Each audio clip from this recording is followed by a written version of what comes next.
ജമ്മു കാശ്മീർ ലഡാക്ക് മേഖലകളുടെ വികസനത്തിനായി India government കോടികൾ ചിലവഴിച്ചുകൊണ്ടിരിക്കുന്ന സാഹചര്യത്തിൽ പാകിസ്ഥാൻ നേരിടുന്ന കടുത്ത സാമ്പത്തിക പ്രതിസന്ധി ആഗോളതലത്തിൽ ചർച്ചയാവുകയാണ്. പാകിസ്ഥാൻ ഇന്നുവരെ നേരിട്ടിട്ടില്ലാത്ത വിലക്കയറ്റവും ദാരിദ്ര്യവും ജനജീവിതം തീർത്തും ദുസ്സഹമാക്കിയിരിക്കുകയാണ്. ഒപ്പം ഊർജ്ജ മേഖലയിലെ പ്രതിസന്ധി വികസന പ്രവർത്തനങ്ങളെയും ബാധിച്ചതായി കാണാം.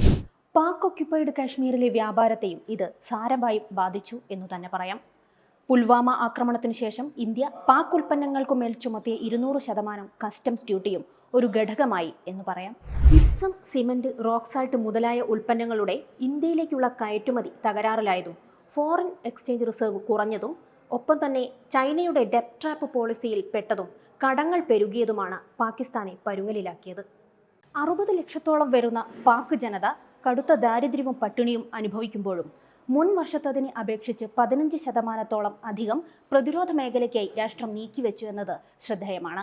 എന്തായാലും ഇന്ത്യൻ നയതന്ത്രജ്ഞരെ സംബന്ധിച്ചിടത്തോളം ഇത് ഒരു ചർച്ചാ വിഷയമാവുകയാണ്.